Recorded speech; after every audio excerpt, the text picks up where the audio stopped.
ঠাকুরের ভাত তোলা হচ্ছে। হাতে করতে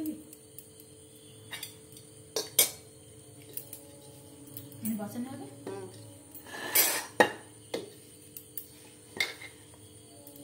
অনেকগুলো ভাত না, কত দিতে লাগবে না, অত লাগবে না দিতে। ওইটুকুনি চালে কত হয়ে গেছে।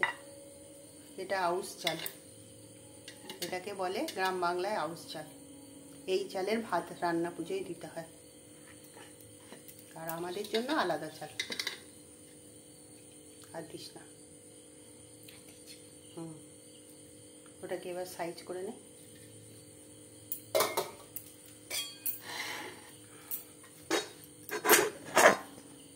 পায়ে যেন থাকে না।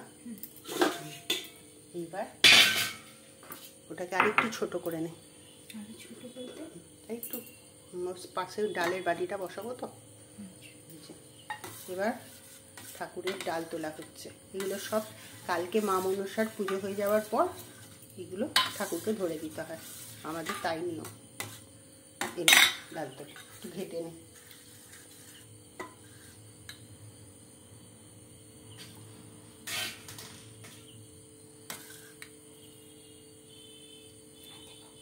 আর একটু দিয়ে দে।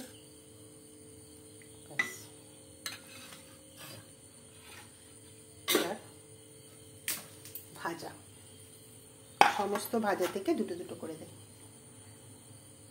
তো উচ্ছে ভাজা, ওল ভাজা, আলু ভাজা, আর দুটো দিন। আর এখানে কি আছে? আর কিছু নেই না? এবার এই থালাটা নামাই। এই যে এবার আরেকটা থালা নাপলো। পটল ভাজা দুটো দে, সব দুটো দুটো দিয়ে দিই।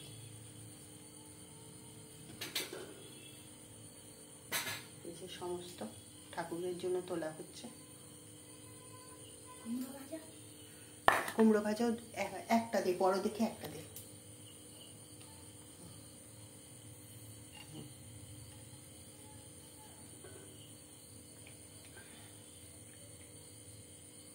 কাঁচকলা ভাজা, চিচিঙ্গা ভাজা হয়ে গেছে। আর নেই কিছু না? কাঁকরোল দিয়েছিস? কাঁকরোল দিয়েছি তো। কাঁকরোল হ্যাঁ, গুনে নে। আর এই যে আর হচ্ছে এই হচ্ছে নারকেল ভাজা।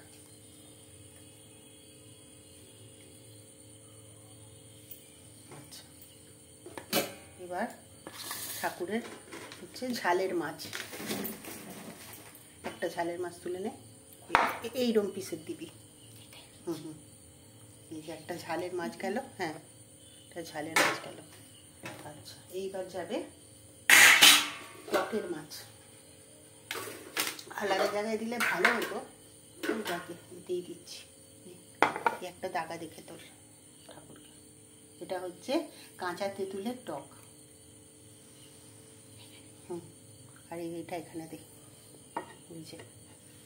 এই যে দেখুন ঠাকুরকে এটা কালকে ধরে দেওয়া হবে।